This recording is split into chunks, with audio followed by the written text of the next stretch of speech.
O Eduardo está lá esperando já dizer. A Ju também.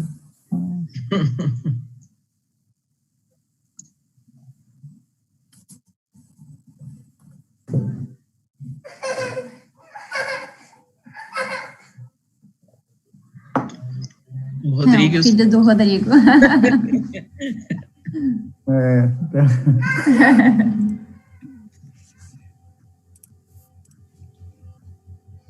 Pronto, então vai estar no ar, já está disponível. Nós vamos abrir aqui para colocar ao vivo. Eu vou desligar minha câmera. Um bom evento para vocês, tá? E qualquer coisa me chama ali no chat, no particular, tá? Obrigada, Priscila.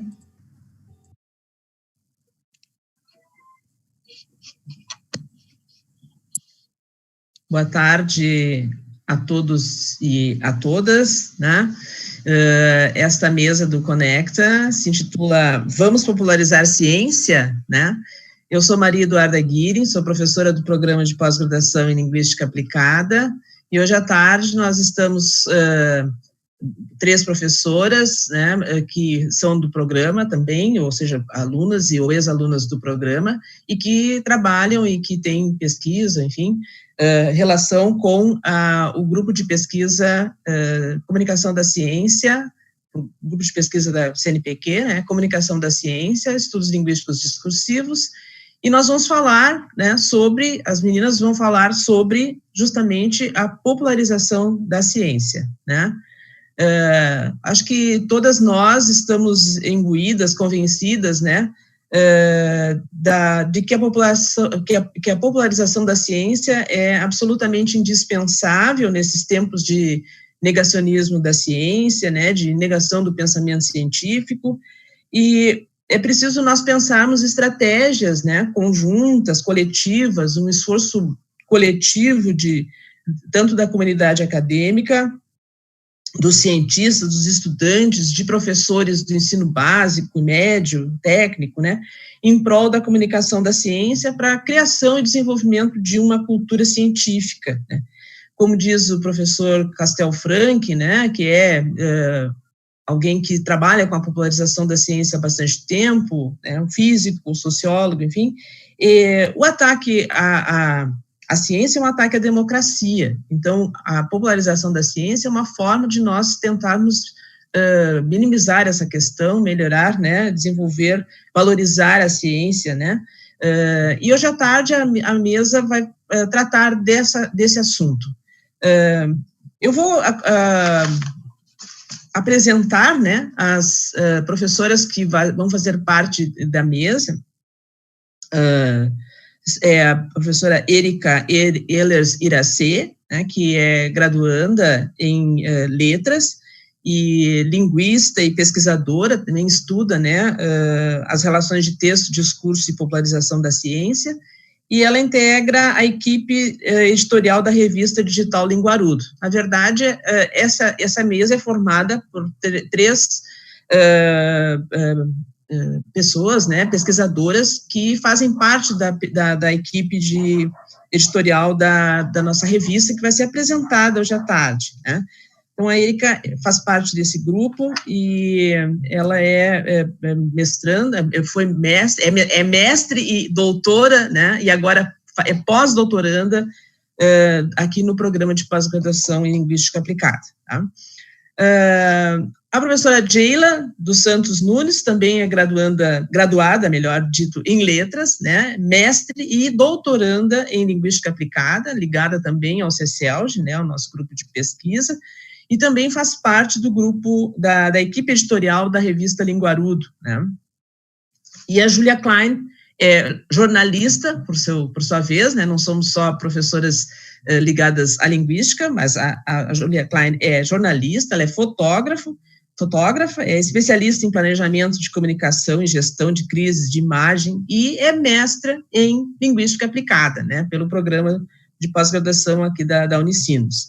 Ela também integra, então, o grupo de pesquisa da comunicação da ciência, né, letramento científico, e faz parte da equipe editorial, né, como eu disse desde o início, né.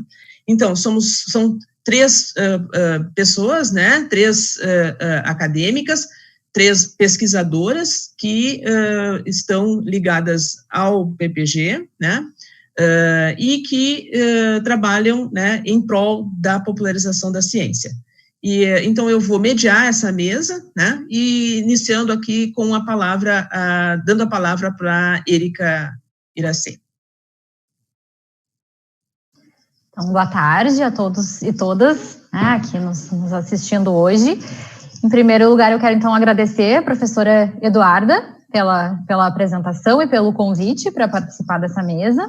E também quero agradecer, então, as minhas colegas, né, a Jayla e a Júlia, que, além de colegas de grupo de pesquisa, são também, como a professora Eduarda já mencionou, minhas parceiras, né, nossas parceiras na equipe editorial da revista Linguarudo. E hoje, então, né, estou aqui junto com a Jayla e a Júlia para fazer um convite, né, a quem nos assiste, né. Então, vamos popularizar ciência. Eu vou compartilhar a tela, então, tá, com a nossa apresentação.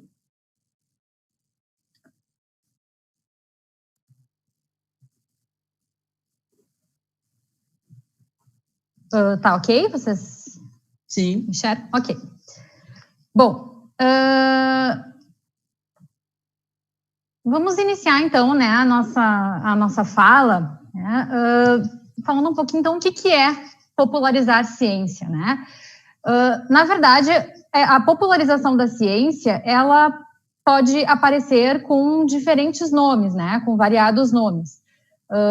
Então, como divulgação científica, por exemplo, né, e aí usando as siglas DC ou DCM, né, que seria a divulgação científica na mídia, né, popularização científica ou popularização da ciência, né, com a sigla PC, então, e ainda podemos falar em comunicação pública de ciência e tecnologia, né, que na verdade vem de um nome em inglês, né, por isso a sigla PCST, então, né, vem de Public Communication of Science and Technology.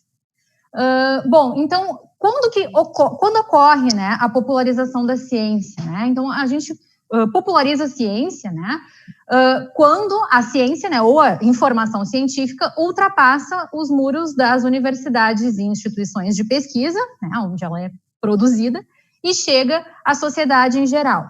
Então, na verdade, o que acontece é uma transformação, uma recontextualização do discurso científico em um discurso acessível a um público que não é cientista, né, um público não especializado, né, um público amplo e heterogêneo. Então, na verdade, há aí uma transformação e esse discurso passa a ser um outro discurso, né, já não é mais o discurso científico, mas é o discurso de popularização da ciência. Bom, para compreender um pouco desse processo, né, desde a produção da ciência, do conhecimento científico e da sua disseminação ou da sua difusão, né, entre os pares, então entre os cientistas dentro da academia, até chegar à popularização da ciência para fora da academia, para a sociedade em geral, a gente traz aqui, então, os esquemas propostos pelo professor Vogt, da Unicamp, para o que eles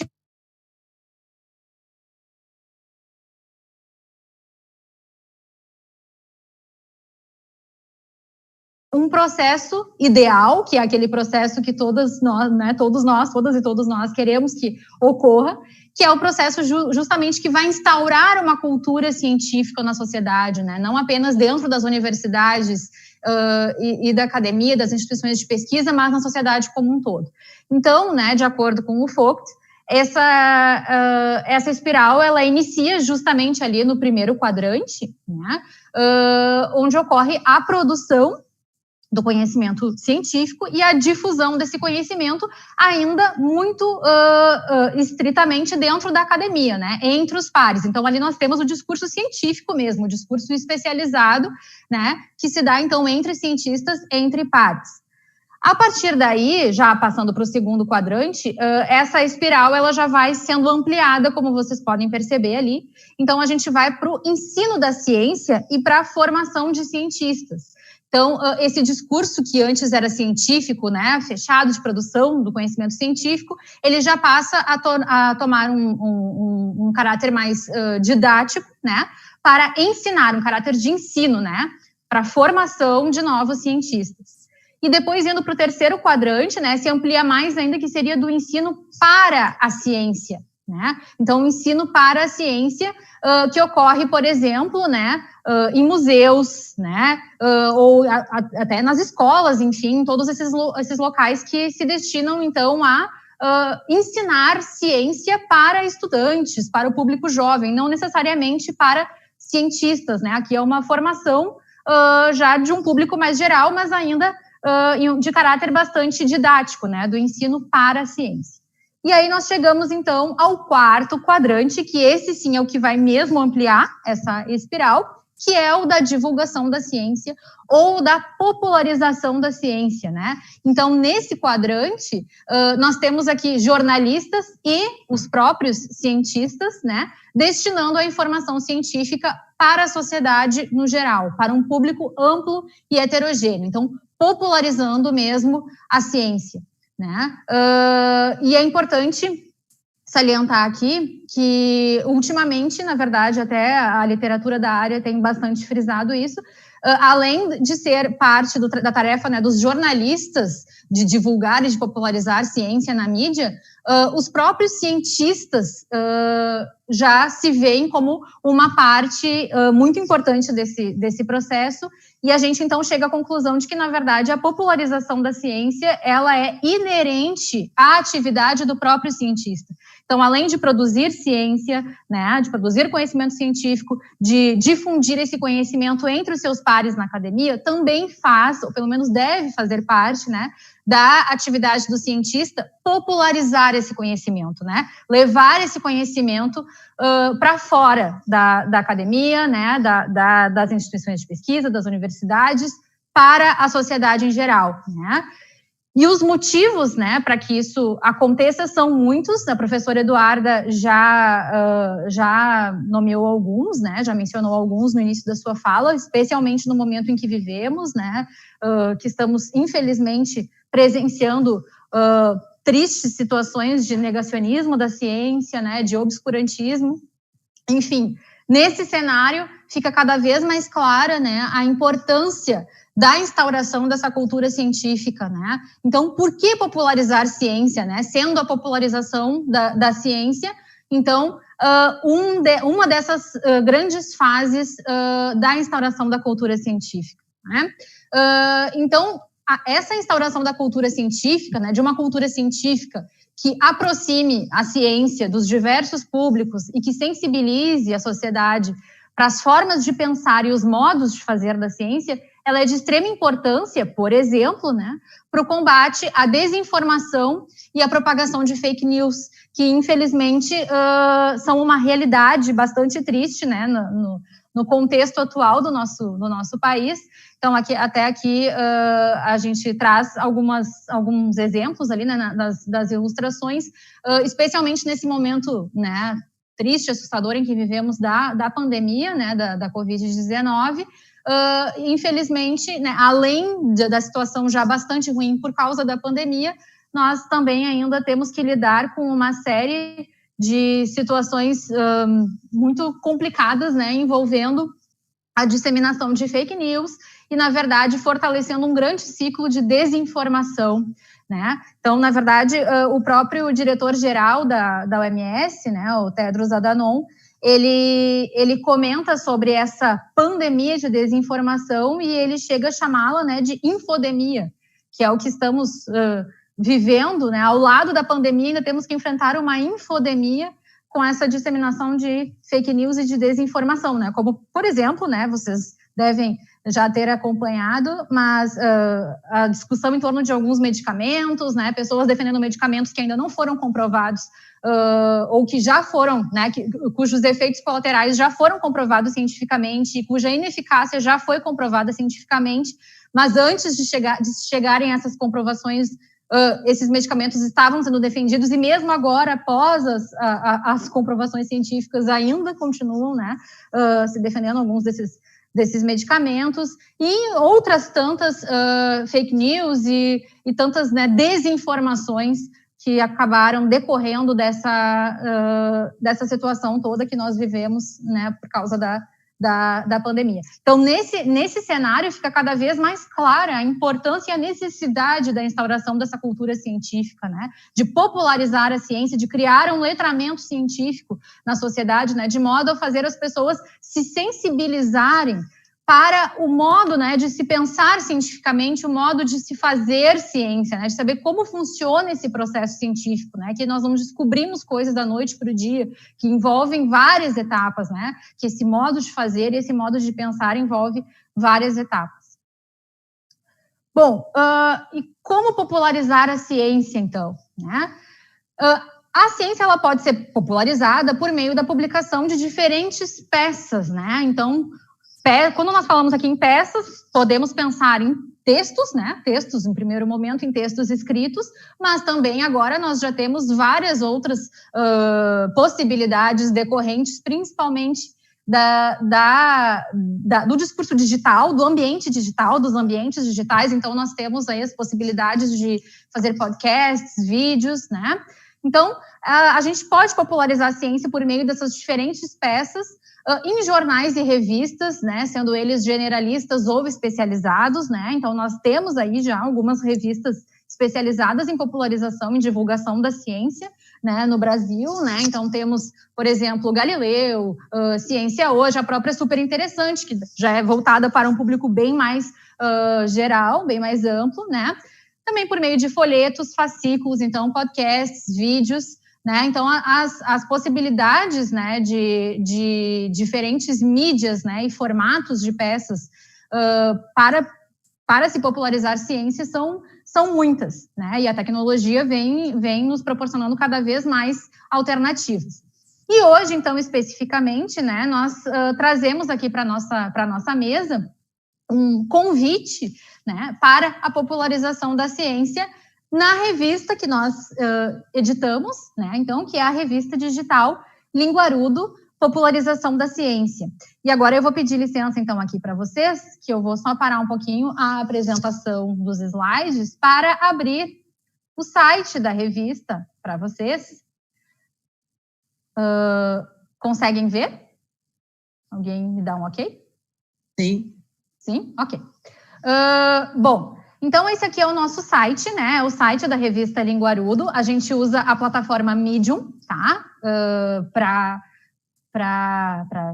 desenvolver a revista, né?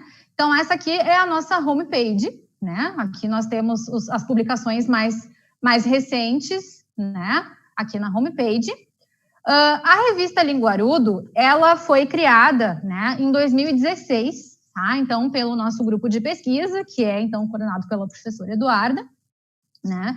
E naquela época, o nosso escopo, né, que foi o nosso escopo inicial, era a publicação de textos de divulgação científica da área de linguagens, né? Porque, enfim, somos do programa de pós-graduação em Linguística Aplicada. Mas agora, em 2020, nós decidimos, né, e cada vez mais movidas, então, por essa vontade de contribuir para a instauração de uma cultura científica na sociedade, para o combate a esse ciclo de desinformação, né, nós, então, resolvemos ampliar esse escopo, né, para a publicação, então, de peças de popularização da ciência das mais diversas áreas do conhecimento, e não só da linguagem, como era inicialmente. Bom, então, só para mostrar para vocês um pouquinho aqui da revista, né, nós temos aqui as abas, né, então, por exemplo, aqui na aba Notícias, né, na seção Notícias, nós publicamos os textos de popularização da ciência, que são, na verdade, notícias de pesquisa, né? são notícias de descobertas de pesquisas recentes, de estudos recentes. Então, por exemplo, só abrindo para mostrar para vocês, né, a gente tem aqui uma notícia mais recente publicada, né, que foi escrita pela Rafaela, então, violência rural, mulheres distantes da atenção pública e tão próximas da hostilidade masculina, né, que foi uma notícia, então, escrita pela Rafaela sobre uma pesquisa, né, científica que mostrou, então, a realidade de mulheres que vivem em áreas rurais do Rio Grande do Sul, né, e que chama atenção para os altos índices de violência doméstica e para a falta de serviços públicos, certo? Então, aqui, um exemplo, né, do que seria uma notícia de divulgação científica, né, uma notícia que populariza resultados de uma pesquisa científica. Na aba ensaios, né, então a gente publica, né, o que a gente chama de ensaio, né? Ensaios são textos que não necessariamente noticiam, né, descobertas e resultados de pesquisas científicas, mas que abordam temas científicos, até trazendo resultados de diferentes pesquisas, mas também visões, enfim, e trazendo as vozes de especialistas na área abordada no texto, né? Então, aqui a gente tem um exemplo, né, de um ensaio escrito pelo Fábio, né, o Cebolinhas da Vida Real, em que ele faz esse texto, né, de popularização da ciência para falar um pouquinho sobre o tema da dislalia, né, que popularmente é conhecida como a síndrome do Cebolinha, né? Então, nesse ensaio, ele fala um pouco sobre esse tema, traz a voz de especialistas, né, no assunto, da área da fonoaudiologia, né?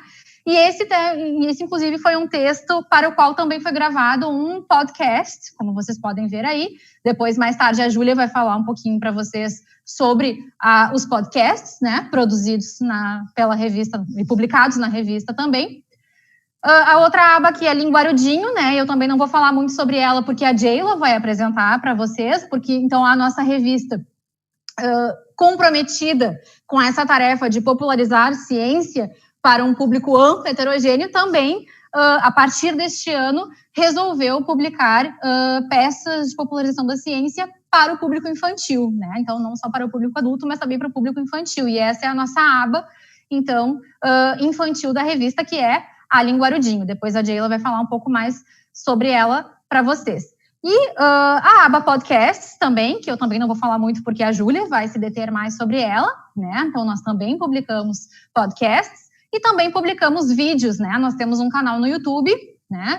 E a partir desse canal, nós importamos aqui os nossos vídeos para dentro da revista.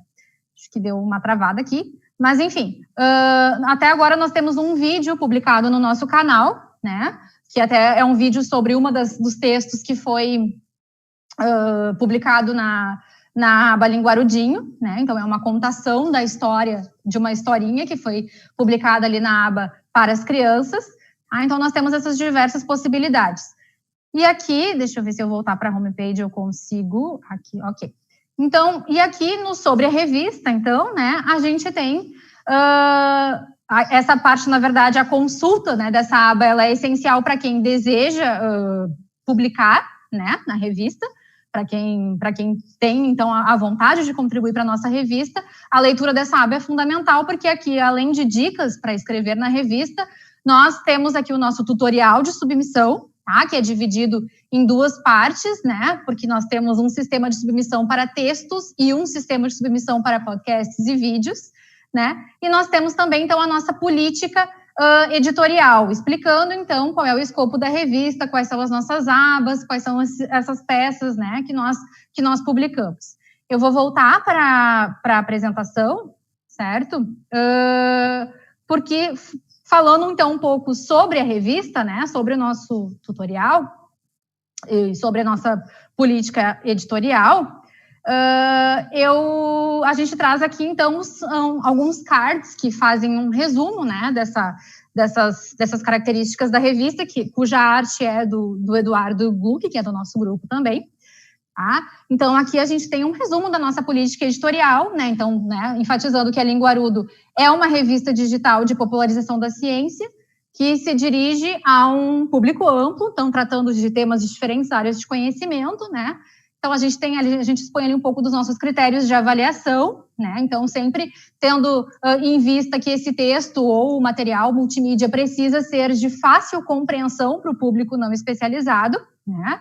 A mesma coisa, a questão da diagramação, a adequação da linguagem, o formato, né, da peça escolhida, na questão da linguagem, né, então não usar termos técnicos nem jargão, né, porque não são textos, não são materiais produzidos para especialistas, mas para pessoas que não têm necessariamente uma formação científica. Então, sempre fornecer explicações claras toda vez que um novo conceito for apresentado, né? Então, sempre pensando nesse público, que é um público que não necessariamente tem formação científica, né? Um público amplo e heterogêneo, tá? Então, ali algumas normas, as abas de publicação, né? Das quais eu já falei um pouco para vocês.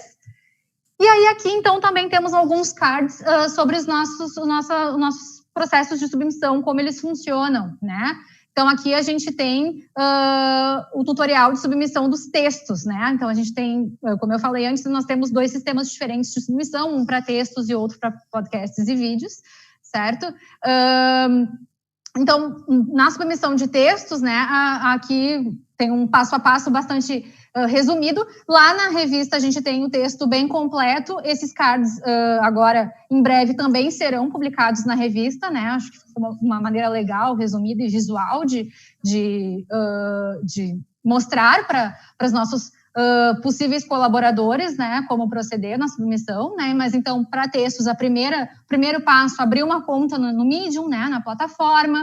Depois de abrir essa conta, enviar um e-mail, né, ali para o nosso endereço de e-mail, então, né, editorlinguarudo@gmail.com, indicando o nome de usuário, solicitando inscrição como autor na revista, né, porque para a pessoa conseguir submeter o texto, nós precisamos previamente ter autorizado ela a fazer essa submissão. Então, essa é uma das etapas do tutorial, né? E aí depois tem ali as instruções de como postar o texto mesmo, né? Em quais botões ali na plataforma do Medium clicar, né? Uma vez tendo essa autorização para publicar na revista. Então, qual é o passo a passo para realmente importar o seu texto para o Medium e fazer essa publicação, né? Então, ali onde se digita o texto, quais os botões que tem que apertar, né? E é importante dizer que o Medium, ele é uma plataforma que depois que for criada uma conta, ele funciona muito semelhantemente a um blog, então a gente pode postar várias coisas nas nossas contas privadas, né? Então, para que o texto não seja postado na conta privada e sim seja submetido à Linguarudo, tem ali uma instrução que precisa ser levada bastante em conta, né? Para a qual precisa ter atenção, que é a questão de não apertar nunca no botão Publish, né? Publicar, mas sempre no Add to Publication, que é adicionar para publicação, e aí se a pessoa está autorizada a submeter na Linguarudo, vai aparecer a opção ali da revista Linguarudo para fazer essa submissão, né? Então, ali tem uns lembretes importantes. O tutorial de submissão de podcasts e vídeos, o sistema de submissão é o mesmo. A Júlia vai falar melhor para vocês depois sobre isso, enquanto ela estiver falando sobre os podcasts, né? Nós temos ali, especificamente sobre os vídeos, algumas sugestões de ferramentas de criação e edição de vídeos e animações. Então, tem o OpenShot Video Editor, o Animaker, o Powtoon, o Toontastic. E depois a ferramenta sugestão, né, para a criação e edição de podcasts, que é o Anchor, que a Júlia vai falar, sobre o qual a Júlia vai falar um pouquinho melhor para vocês depois também. Certo? Agora eu vou passar a palavra, né, à minha colega Jayla, né, que vai então falar um pouquinho para vocês sobre a popularização da ciência para o público infantil e falar também especificamente sobre a nossa aba Linguarudinho.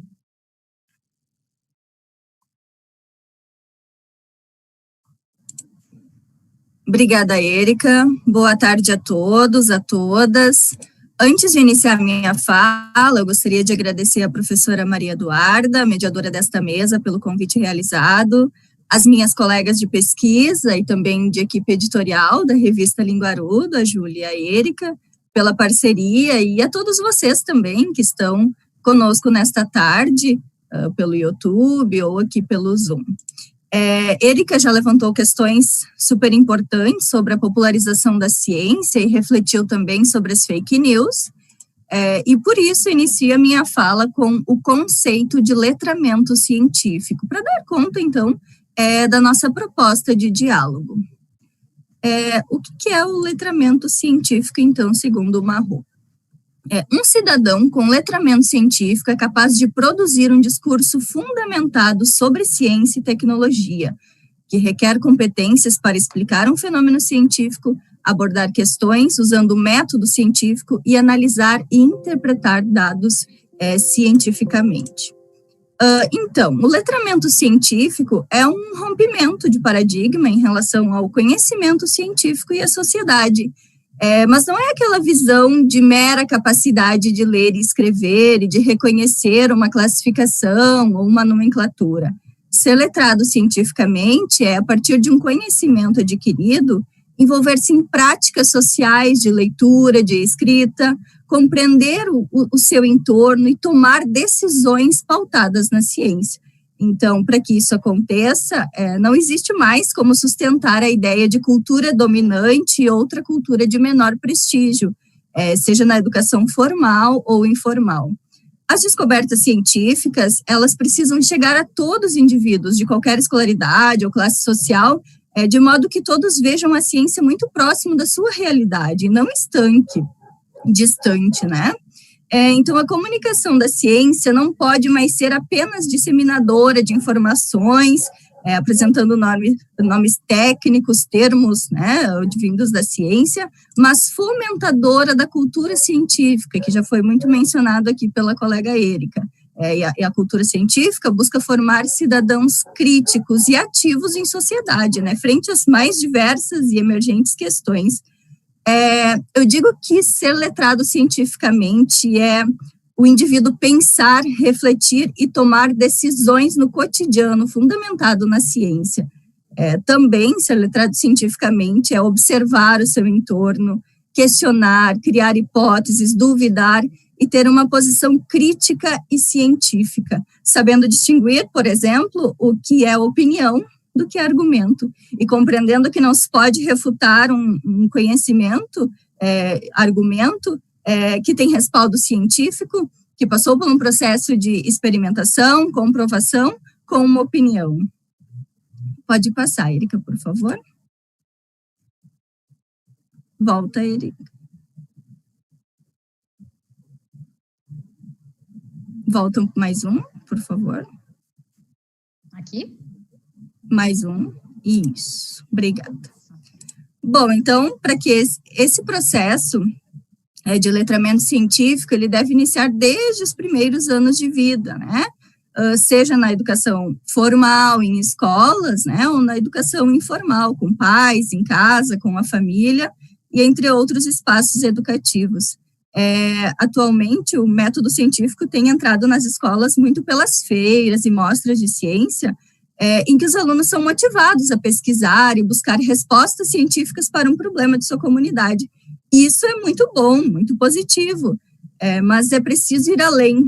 O processo de letramento científico deve iniciar desde as séries iniciais e não somente pela inserção de trabalhos científicos, mas também é preciso permitir a todas essas crianças o contato com o universo científico, fazendo com que elas realmente entendam a importância da ciência na sua vida, na sua realidade, né? E consequentemente, esteja mais próxima dela.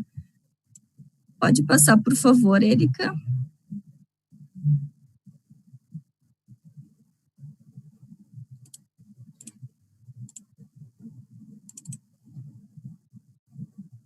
Passa mais um. Isso. Bom, então, a importância do letramento científico desde a infância, né, que esse processo... pode voltar mais um. Aí, mais um. É que eu acho que para mim apareceu crianças. É o print da notícia, por favor. Isso. Então, se esse processo iniciar já nos primeiros anos de vida, na infância, essas crianças e os futuros cidadãos, né, que serão futuros cidadãos, saberão se posicionar pautados cientificamente frente a um posicionamento anticientífico, por exemplo, de uma autoridade política, né? Como é o caso desse print da notícia do jornal O País, em que o Trump, em uma entrevista coletiva sobre o coronavírus, perguntou se seria uma boa ideia injetar desinfetante no corpo de pacientes de Covid-19 ou expô-los a uma tremenda luz ultravioleta, né, dada a eficácia de ambos na hora de liquidar o agente fora do organismo. Como resposta, então, vendo a necessidade de resposta, justamente por estarmos o tempo todo bombardeados por fake news, cientistas tomaram posição e pediram às pessoas para não comerem pastilhas de detergente, nem se injetar com desinfetante. E esse é só um exemplo de tantos bombardeios anticientíficos e negacionistas que estamos recebendo dia após dia nas redes sociais, né? Então, o letramento científico, ele possibilita uma cidadania ativa e consciente, um pensamento crítico e reflexivo e decisões e posicionamentos pautados na ciência. Pode passar. Então, na prática, como isso acontece? Bom, esse processo ocorre por meio das práticas sociais, como leitura ou pela escrita de textos de popularização da ciência, de diferentes gêneros, né? A divulgação da ciência, ao mesmo tempo que busca informar ou explicar uma descoberta científica, precisa captar, chamar a atenção de um público que não é especializado e que pode não ter interesse em temas científicos, principalmente se tratando do público infantil, que é tão particular. Para que seja possível, então, captar e chamar a atenção desse público tão específico, o divulgador necessita, por meio da escrita, emocionar, sensibilizar as crianças. Por isso, a escrita deve ser sempre acessível e inteligível às crianças, em que a ciência se apresente próxima ao seu cotidiano. E os textos de popularização da ciência para crianças estão sempre nesta tensão, né, entre o lúdico e o científico, entre o informar e entre o chamar a atenção. É por isso que, como já mencionado pela Érica, é preciso uma recontextualização da linguagem, de modo com que as crianças compreendam o fato, a descoberta científica, e também sinta-se próxima da ciência do seu cotidiano. Pode passar. Agora eu vou apresentar, então, a vocês algumas estratégias de captação, de sensibilização, né, como a amostra dos resultados de minha dissertação de mestrado, sob orientação da professora Maria Eduarda. Então, essas estratégias são utilizadas pelos divulgadores de ciência, né, e têm grande potencial para causar efeitos de emoção nas crianças, né, pela escrita, de modo que elas tenham, então, compreendam o que está sendo escrito, né, e o que está sendo informado e explicado. Claro que algumas dessas estratégias também podem se fazer presente na popularização da ciência para o público adulto, né. Pode passar. Uma delas, então, é a alusão ao universo da criança. Essa sensibilização para os temas científicos, ela pode ocorrer quando o produtor do texto faz alusão a fatos, aspectos vividos pelo leitor e acontecimentos próprios do público leitor, né? Então, constrói uma imagem que torna os conceitos da ciência mais compreensíveis, ou seja, a ciência se aproxima, seja fazendo alusão a um filme que a criança já assistiu, ou um personagem de desenho, né? Então, aqui eu trago, e os exemplos próximos também, que serão apresentados, são a partir de uma notícia da CHC, Ciência Hoje das Crianças, intitulada Ai que Fedor, né? Então, esse exemplo é um exemplo bem claro de alusão ao universo da criança, né? Então, o trecho diz: já virou desenho animado. E aí, entre parênteses, quem se lembra do Pipili-Gambá? Então, faz referência a um personagem de desenho em que provavelmente as crianças têm contato e conhecem, porque na notícia está sendo, então, informado sobre um gambá, né? Pode passar. Outra estratégia muito utilizada nos textos de divulgação da ciência para a criança é a antropomorfização de elementos da natureza, que é uma possibilidade de antropomorfizar os elementos da natureza ou componentes químicos do organismo, em que são emprestados intenções, e se tornam agentes ativos, né, que têm projetos de busca, sentimentos, intenções, como, por exemplo, aqui neste trecho exemplificado, que também é do texto Ai Que Fedor, o gambá diz assim: veja como estou fedido, não sou uma boa opção para o seu jantar, posso estar podre e cheio de doenças. Então, quando ele diz isso, o divulgador ele busca explicar o processo da tanatose, né, que é um processo, é uma estratégia utilizada pelo gambá, que é se fingir de morto, para os predadores não atacarem. Então, neste momento, o divulgador institui ao gambá voz, institui intenções, institui sentimentos a ele, né? Como é muito comum em desenhos, em filmes, em quadrinhos, em histórias infantis.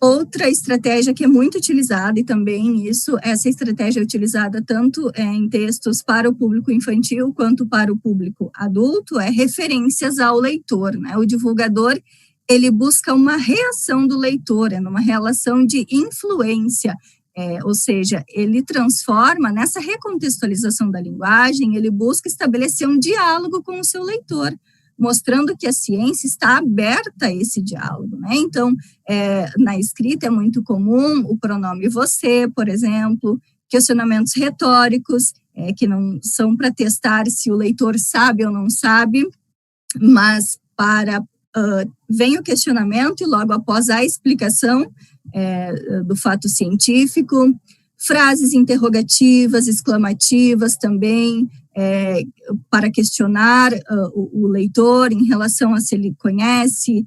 Uma frase muito comum você sabia que é muito comum em várias notícias, né, de divulgação da ciência para esse público infantil. Então, essas são estratégias bem fortes e bem marcadas nos textos de diferentes gêneros de divulgação da ciência. E aí eu trago um exemplo do mesmo texto, mas agora lhe pergunto, para que tanto fedor? Então, o divulgador está perguntando à criança, mas por que o gambá fede, né? Para que tanto fedor? Então, causa na criança um estranhamento e uma reação, né? E aí, com essa reação, a partir deste questionamento, é que o divulgador vai explicar, então, por que do fedor do gambá.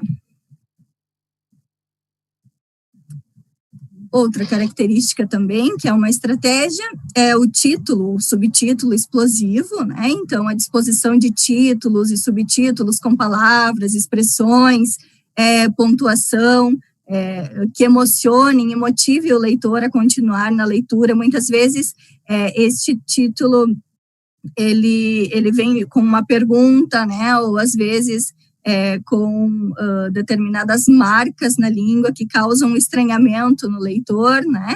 Então, este título, ele já começa assim, ai, que fedor, né? Então, a criança, ela já causa uma reação na criança por esse título, né? Então, uma das possibilidades, e também é uma estratégia muito utilizada tanto para o público adulto quanto para o público infantil.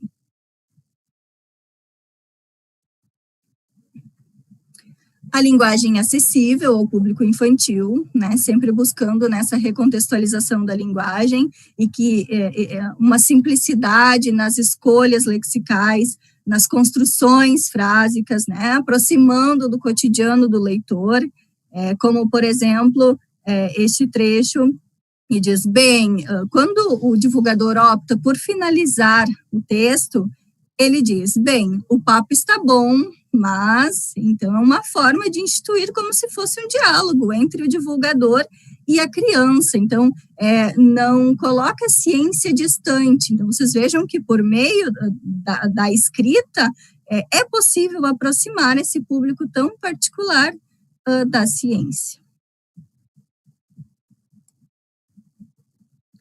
E também a combinação verbo-visual, né, que é muito comum a presença de imagens icônicas, tanto objetos, coisas, seres, e também cores e formas, né, porque as novas mídias se voltam para textos que integram imagens e palavras e ícones, disponibilizando informações de caráter mais visual. Então, o exemplo que eu trago aqui também, deste texto, ao passo que o divulgador vai apresentando as espécies de gambá, ele vai colocando uma foto, né, uma imagem, e vai estabelecendo essa relação verbo-visual. Então, a criança, ela lê, né, e está sendo informada, explicado sobre aquela espécie, e ao mesmo tempo está podendo conhecer essa espécie, né, estabelecendo essa combinação verbo-visual. E isso é uma característica dos textos da mídia, e é uma característica muito forte também, e que também busca chamar a atenção, captar a atenção do leitor, essa combinação verbo-visual.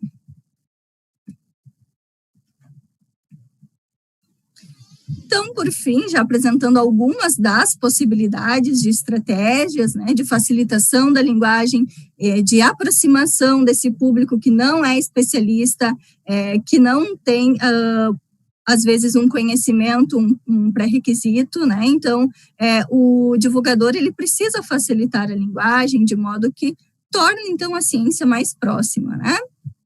E aqui, então, apresentamos a Linguarudinho, que é a nossa proposta, que é uma seção da revista Linguarudo, que busca divulgar, né, textos da ciência, né, voltado para esse público tão particular, né, para o público infantil. Então, tu consegue, Érica, por favor, entrar na página?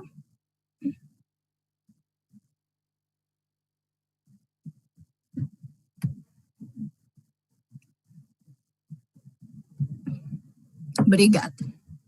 Então, aqui, esta é a seção da Linguarudinho, dentro da revista Linguarudo.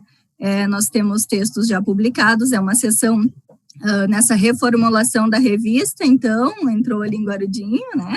E então, fica aberto, se alguém tem interesse, para que possamos também disponibilizar conteúdo, disponibilizar fatos e descobertas científicas às crianças também, levando em consideração a reflexão de que o letramento científico deve iniciar já nos primeiros anos de vida. Então, levando em conta tudo isso, é muito importante ter esta sessão, e é muito importante também que, se vocês quiserem divulgar a família, a crianças, e também quem tem interesse de divulgar uma pesquisa ou transformar uma pesquisa, às vezes, que um texto que está dentro do contexto acadêmico, que é uma linguagem mais rígida, técnica, e transformar esse público, nós temos, então, esse espaço para publicação, né? Então, vocês podem submeter, que a Érica já explicou o processo de submissão dos textos, e também sempre buscando,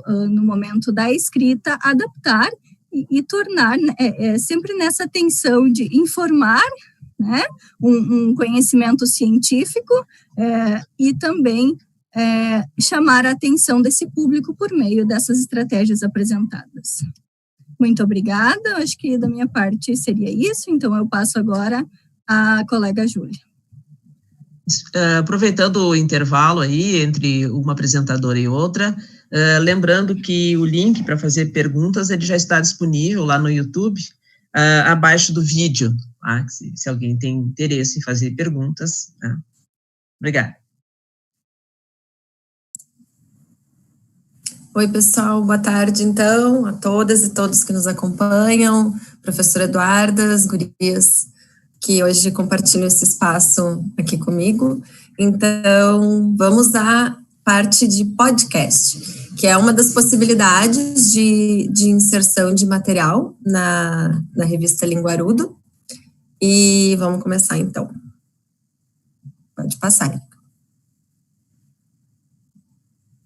Então, explicando aqui brevemente o que são os podcasts, né?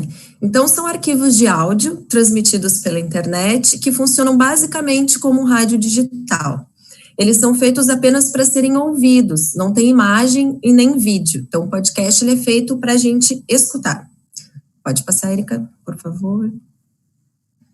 É possível criar um podcast para falar sobre temas diversos, mas a gente não vai falar sobre nada, ou conversar com amigos, como a gente faria num grupo, por exemplo. O podcast, ele tem uma função de ser informativo. Então, a gente vai divulgar um tema que a gente conhece, ou um tema que a gente gostaria de pesquisar, ou daqui a pouco uma pesquisa que nos chamou a atenção e que a gente quer compartilhar com outras pessoas. Então, a gente, na hora de elaborar um podcast, tem que pensar sempre numa temática atrativa a diversos públicos. Pode passar. E aqui tem um guia pequeno de como criar um podcast. Então, tenho lá algumas ideias, como fazer isso acontecer. Então, primeiro é escolher um tema para o podcast, pensando em relevância, em uma temática que possa ser interessante não só para mim, mas para outras pessoas. Depois disso, definir os participantes. Vou gravar sozinho? Vou entrevistar alguém? Vai ser em formato, entrevista, ou daqui a pouco como se fosse uma conversa. Só que nessa parte, essa parte é delicada do podcast, porque só eu falando sobre um tema pode não dar tanta credibilidade a ele. Então, é interessante, é a nossa intenção na Revista Digital Linguarudo, que esses podcasts, eles tragam alguma voz que certifique aquilo que está sendo falado. Pode ser através de uma fonte falando ou da citação a algum documento científico. Mas é interessante que não fique só a gente, falando nesse material. Então, outra coisa é planejar o conteúdo que vai ser abordado, preparar a voz, até para evitar às vezes esses vícios que a gente tem enquanto fala que não se dá conta, mas no áudio eles tomam muitos segundos. E às vezes a gente pode até perder a audiência nesse meio tempo em que a gente deixou de falar e dá um pigarro ou fica um silêncio no ar. Então a gente tem que se preparar, não só em termos de conteúdo, mas preparar a voz também, o ambiente que a gente está, para evitar barulhos externos, para garantir que o som tenha qualidade também. Separar o equipamento para gravar. Nem sempre a gente vai ter equipamento, então normalmente se usa celular e computador. Claro que quem tiver um microfone melhor, mas são recursos mais caros, que nem todo mundo tem à mão ou tem como adquirir. Então, é possível fazer um podcast com computador, com telefone? Sim, é possível. Só que, como eu falei antes, a gente tem que estar atento a esses sons e também a capacidade do celular de capturar áudio, do computador. Às vezes o som vaza muito, então essa questão técnica, ela é simples, mas ela também é bem relevante na hora de gravar um podcast para veicular para além dos amigos, editar o podcast, então esses programinhas, esses editores que gravam os podcasts, eles sempre têm uma ferramenta de edição, que eu vou mostrar mais aqui para frente, e então tem como gravar e editar o material no mesmo espaço. E, por fim, publicar o podcast para divulgar. Essa é a finalidade da Revista Digital Linguarudo, é divulgar esse material para o maior número de pessoas e compartilhar conhecimento. Pode passar, Erika. Aqui, então, é uma sugestão nossa de aplicativo para gravar os podcasts. Tem vários na internet, tá? Se vocês colocarem no Google ou qualquer outro buscador, vai aparecer uma série deles, vários gratuitos, como é o caso do Anchor, que é esse que nós sugerimos. Ele é do Spotify, ele é gratuito, pode baixar no computador, na verdade no computador não precisa baixar, é só acessar o site do Anchor e baixar no celular também. As versões de celular e no computador, elas são um pouquinho diferentes, mas tem como gravar, editar e publicar dos dois jeitos, tá? E o Anchor, ele é super fácil, ele tem uma interface bem explicativa que a gente vai mostrar agora na sequência como funciona para fazer um testezinho de gravação. Pode passar. Ele vai abrir quando vocês baixam o aplicativo, ele vai abrir ali um espacinho de login, de e-mail e senha, que uma vez que vocês coloquem no celular, ele depois abre direto, ou se for no computador, aí toda vez que for entrar, ele vai acionar esse login. Pode passar. Aqui é só para mostrar a diferença da interface do aplicativo Anchor no celular e no notebook. Então, nesse print aqui da esquerda, ali em Descobrir, é a interface dele para celular. Ela é um pouquinho mais completa, porque mostra alguns exemplos de podcasts gravados no Anchor, alguns recursos, algumas sugestões de recurso que se pode usar, enquanto na versão do computador ele abre direto ali nos episódios, na biblioteca, ele não tem esses outros recursos para a gente ver outras produções com o aplicativo. Pode passar, por favor.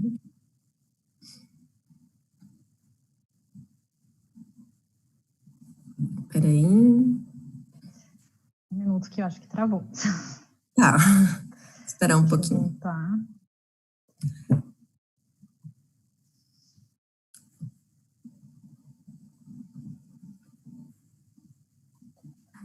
A gente já vai na apresentação da Jayla também, mas ele voltou mais rápido, não sei o que é.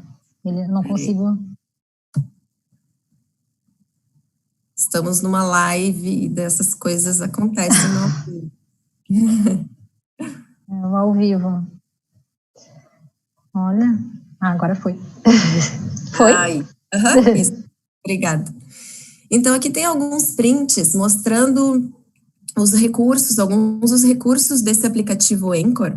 Aqui à esquerda a gente vê sons, ali no meio intervalos, e nesse da direita música. Então, como o aplicativo é gratuito, tudo isso também é gratuito para a gente usar, já não precisa de licença, nada. Então, assim, tem alguns recursos, alguns áudios, como se fossem umas vinhetas, para a gente colocar tanto sons intermediários, daqui a pouco para um efeito sonoro, e ali tem uma série deles, né, nessa coluna da esquerda, como alguns sonzinhos para colocar como intervalo de falas, ou depois da abertura, por exemplo. E aqui, o único espaço dele que não é gratuito é que quando a gente se eu quero botar uma música que exista, uma música famosa de alguém que não seja um desses efeitos sonoros, aí eu tenho que ter a versão premium do Spotify para usar essa música. Mas para usar a música também implica questão de licença, então a gente não aconselha muito. O ideal é usar esses efeitos sonoros que o próprio aplicativo nos fornece, que aí a gente pode usar sem problemas. Pode passar.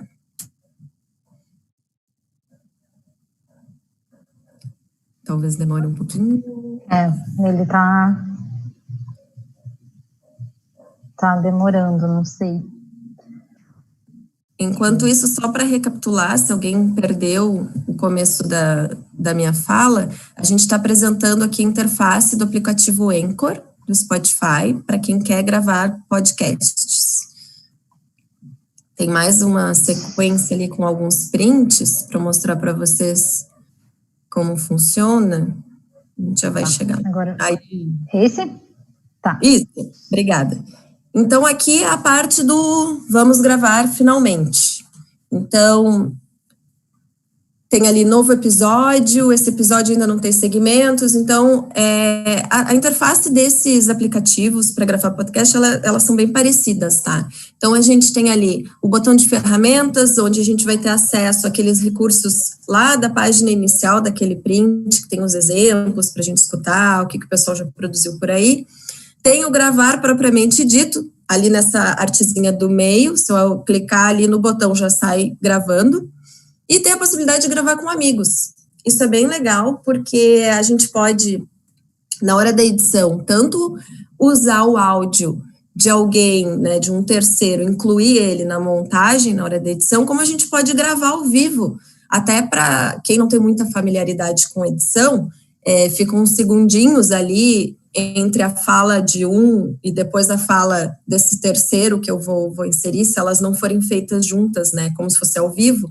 Então, essa possibilidade permite a gente gravar como se fosse uma entrevista mesmo. Então, é bem legal, o próprio aplicativo faz a chamada gratuita para a pessoa que eu selecionar ali, pode ser algumas pessoas, né, não precisa ser só uma chamada entre dois, e é mais um recurso que esse aplicativo nos fornece, então, para produzir podcasts.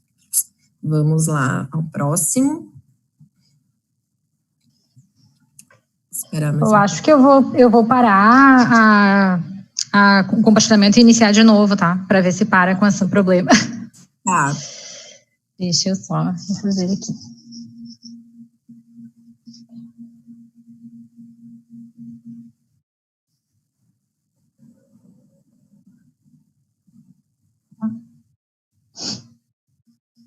A gente já está no final da apresentação, tá, pessoal? Só realmente compartilhando com vocês mais essa opção de divulgar e popularizar a ciência de uma maneira diferente, né? Além do texto, que tem como participar agora, então, na revista. Tem a aba vídeos também, a gente não vai apresentar essa aba hoje, mas igual para, né, quem quiser publicar com a gente, é só entrar lá em medium.com/linguarudo e acessar como submeter esse material e algumas dicas de aplicativo para produzir eles também. Júlia, é esse slide ou é esse? Agora sim, agora é esse já. O anterior. Isso. Ok. Este. Ok. Tá, obrigada. Tá quase acabando, gente. Agora sim, depois de gravar, aparece ali uma janelinha, visualize o seu áudio, tem como escutar o áudio. Ah, não gostei, ficou muito ruim, vou gravar de novo. Ele não salva, ele não ocupa, né, espaço na memória, a gente vai lá e pode gravar quantas vezes quiser. Gostei, esse áudio tá valendo. Vou colocar um título ali, ele não vai ser publicado na hora, ele fica na galeria do aplicativo esperando a gente fazer a edição, colocar os efeitos sonoros se tiver, colocar uma abertura, um encerramento, ele fica guardadinho ali. E tem as opções de baixar ele depois. Ah, quero compartilhar com alguém antes de publicar. Tem a opção de fazer o download e poder publicar só quando ele estiver prontinho mesmo. E aqui, nesse print da nossa direita, é a biblioteca. Ali ficam todos os áudios. A gente não vai mostrar como se faz a edição agora, tá? Mas é só para mostrar para vocês que tem como arrastar, pegar um áudio que veio por WhatsApp, tem como colocar um efeito sonoro entre os áudios. Então, são várias possibilidades bem legais, bem interessantes, para não ficar só esse tempo de fala sem inserir nada no meio. Pode passar, Erika, por favor. Ih, trancou de novo. Olha, acho que eu sugiro que use o outro, nós estamos em cima do horário, né? Quem sabe usa o não. Agora foi. Tá, agora. Preocupada com o horário. Sim, então, por fim, como submeter o podcast na revista Linguarudo. Então, lá no site medium.com/linguarudo, na página inicial, tem esse botão sobre a revista. Pode passar. Então, clicando ali, depois vai ter um outro espaço, tutorial de submissão. Pode passar. Obrigada.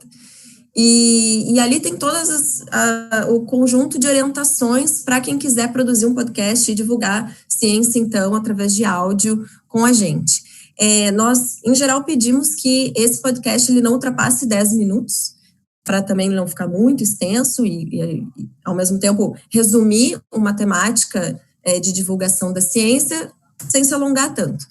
E também pedimos, preferencialmente, que esse áudio ele tenha, como a gente falou no início, ou a voz de um cientista ou uma autoridade naquele tema, né, esteja participando diretamente com o áudio, ou então, pelo menos, a citação de uma pesquisa científica. Então, esse material, ele primeiro tem que ser enviado ao nosso e-mail. Não, era no anterior ainda. Esse é enviado ao nosso e-mail como arquivo em anexo, tá, gente? Isso é bem importante para quem quiser submeter podcast com a gente. Não adianta, já vou publicar lá no Spotify e mando o link para as gurias. Não, tem que fazer o download, porque nós vamos publicar pela Linguarudo. Aí depois, se no perfil pessoal de vocês quiserem divulgar, não tem problema, mas a gente pede que seja um material inédito, ainda não veiculado em nenhuma plataforma, enviado como arquivo. E que nesse e-mail que vocês enviarem, junto com os dados de vocês e dos participantes, coloquem ali um breve, um parágrafo, um textinho explicando sobre o que se trata, né, a temática do arquivo. Tem mais? E é isso, então. Primeiro nós publicamos nas nossas redes, tanto o vídeo como o podcast, né? Então, primeiro nos nossos canais, para depois vocês compartilharem aí com quem quiserem. E todas essas postagens e publicações são realizadas por essa equipe editorial da revista Linguarudo, né, que somos nós. E convidamos vocês a publicarem com a gente textos, vídeos, podcasts, enfim, venham compartilhar conhecimento com o maior número de pessoas. É isso, obrigada. Bom, então, eu agradeço, né, a fala das editoras da Linguarudo, lembrando que estamos nas redes sociais, né, então, estamos no YouTube, estamos no Face, no Twitter, né, enfim, estamos nas redes sociais e é fácil de nos encontrar. Quero chamar a atenção, nós estamos já além do horário, né, que nós focamos aqui a possibilidade de publicação, seja verbal ou não, né, na Linguarudo. Na verdade, a popularização, divulgação da ciência ou comunicação da ciência vai muito além do que simplesmente nós apresentamos hoje à tarde, né, então foi um recorte que fizemos apenas para também mostrar para a comunidade que há possibilidade de publicação da nossa revista, né, na nossa revista digital, e não é digamos assim, uma ferramenta digital, né, que eu não domino, que vai me impedir de fazer. Então, por isso, a ideia também de mostrar como se faz, né, quais as possibilidades, né, para por exemplo, fazer uma gravação de podcast, né, é coisa bastante simples, e eu acho que seguindo a Linguarudo ali, os tutoriais, é possível, né, simplesmente fazer essas publicações, tá? Nós não temos perguntas, estamos em cima, já ultrapassamos do horário, né, então eu novamente agradeço a Érica, a Geila e a Júlia pela sua apresentação, e também convido, né, a todos a prestigiarem a nossa revista, buscarem nas redes sociais, né, as publicações que fazemos nas revistas, e lerem, né, e ouvirem, ou verem, né, assistirem o material que a gente publica. Tá? Então, agradeço, né, para vocês e desejo um bom final de tarde para todos e todas. Tá? Obrigada, meninas. Obrigada, pessoal. Obrigada, professora Eduarda. Obrigada, gurias. Obrigada. Obrigada, tchauzinho. Obrigada, Priscila. Tchau. Tchau. Ah, sim. Tchau.